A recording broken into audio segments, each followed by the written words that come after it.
let's bleach my brows together. I've never bleached my brows ever, but if you watch my Get Ready With Me, I use a brow color every single day, and I just thought maybe bleaching my brows would make it a lot more easier for me rather than having to do an extra step in the morning. I have here the Cosnori Easy Brow Tone Changer, and let's bleach my brows together. So this little box actually contains 5 little sets for you to bleach your brows. I'm excited, but also a little bit scared. Hopefully you don't mess it up. You need to get one of their spoolies. Typically you would want to do a patch test, but I live life on the edge, so I'm just going to go for it. Number 1 packet is a powder, and number 2 packet is the cream. And all you have to do is you pour all of the powder into the cream. And then you use your spoolie to basically mix it really well together until it's fully combined. You need to make sure that your brows are actually clean. I know I have makeup on, so what I've done is I used alcohol wipes and I just wipe my brows down so there's no makeup on it. Now that everything is mixed, all you have to do is apply a thick layer over your brows.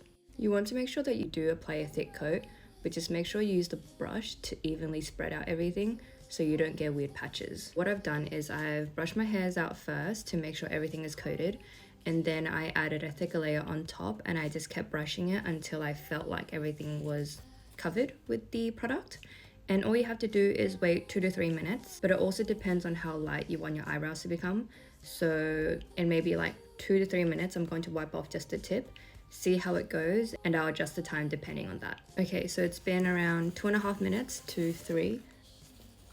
I think that's light enough for me, so I'm going to wipe it all off. So these are my brows after I've bleached them. I've also washed them with some soap. On camera, it definitely looks very orange and bronzy colored, but in person it doesn't look like that at all. It actually looks very normal. I've just filled in my brows and did all my normal stuff, but just without the brow cara. And you can tell it literally just looks normal and it looks really good. This is what my brows usually look like anyways after I put on brow cara. It just looks a lot more full, and color wise everything is a lot more even. Usually with brow caras the brows will look a bit clumpy and you can see that there's a layer on top of your brows, or you get like splotches around, but with this one everything is even. This is just going to save a lot of time in the morning for me, and it's just a lot more efficient. And obviously if you want to dye your eyebrows even lighter than this, you can keep it on for longer, or if you want something a little bit darker and just a little bit more brown, leave it on for a little less time. And I just love how customizable but also time efficient this is, because it only took me like 2.5 minutes and I got the brows that I usually get. If you like efficiency and you also use brow caras to lighten your eyebrows, definitely give Cosnori Easy Brow Tone Changer a go. And I just wanted to show you guys what brows look like under natural light, and it just looks like my daily eyebrows that I get done with my brow cara. Okay, bye.